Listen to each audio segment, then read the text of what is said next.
Prosseguindo na hermenêutica teológica, na lição 2, o item 8 do material didático para uma boa hermenêutica, conhecer o idioma em que foi escrito o texto. É importante nós estudarmos o idioma, nós não podemos depender de tradutores, ok? E até em livros que vão fazer comentários sobre grego e hebraico, às vezes eu encontro distorções. O material didático diz: usemos como exemplo o texto de Ezequiel 9:4, em que Deus dá ordem para que alguns do povo recebam um sinal. Qual o significado dessa ordem de Deus? Qual o significado desse sinal? A versão corrigida da Sociedade Bíblica Brasileira diz: e disse-lhe o Senhor, passa pelo meio da cidade, pelo meio de Jerusalém, e marca com um sinal as testas dos homens que suspiram e que gemem por causa de todas as abominações que se cometem no meio dela. Aqui eu citei a versão corrigida, tá ok? Mandou colocar um sinal. Você sabe que sinal é esse? Então vamos lá. A ordem divina é para marcar os israelitas com a letra do alfabeto hebraico, tal. Veja como a King James traduz esse versículo. E marca com um tal na testa os homens. A versão corrigida traduz como sinal. No Egito, os israelitas receberam um sinal para livrá-los do anjo da morte. No Apocalipse, vemos marcas semelhantes entre os filhos de Deus. Apocalipse 7, versículos 3 e 4 e 22, versículo 4.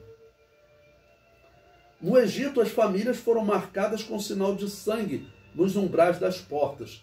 Mas nos dias de Ezequiel, a situação da nação era bem diferente. E Deus tinha poucos homens fiéis. Logo, ordena que sinalize indivíduos e não famílias. Veja como era representada a letra tal no hebraico. No hebraico antigo, né, que era o hebraico provavelmente usado por Ezequiel. Era com um X, parecido com uma cruz, né? Tá ok?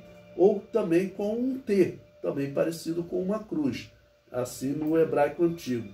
No hebraico moderno, a letra tal já mudou consideravelmente. Então você tem ela aí no material didático. Como saber o porquê dos fiéis receberem a letra tal como sinal?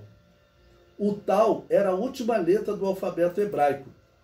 E Deus dá ordem para colocá-lo como sinal dos homens que não aceitavam as abominações e gemiam de tristeza, simbolizava que chegou o fim. A letra tal era para o alfabeto hebraico, o que a letra ômega era para o alfabeto grego, o fim, pois era a última letra, né? Lembre-se que Jesus se apresenta como alfa e ômega. Em grego, se diz que Jesus era o alfa e o ômega, o que se interpreta como princípio e fim. Em hebraico, se diria que Jesus é o Aleph e o Tal. É significativo também o fato dessa letra ser em forma de cruz. Para os israelitas, o Tal era apenas um sinal, mas Deus determina o sinal não pelo que os israelitas acreditavam, mas sim indicando a forma da morte de Jesus Cristo. Mas principalmente, nós entendermos, sendo ela a última letra, dá para nós entendermos que era o fim. Mas o que significava esse fim?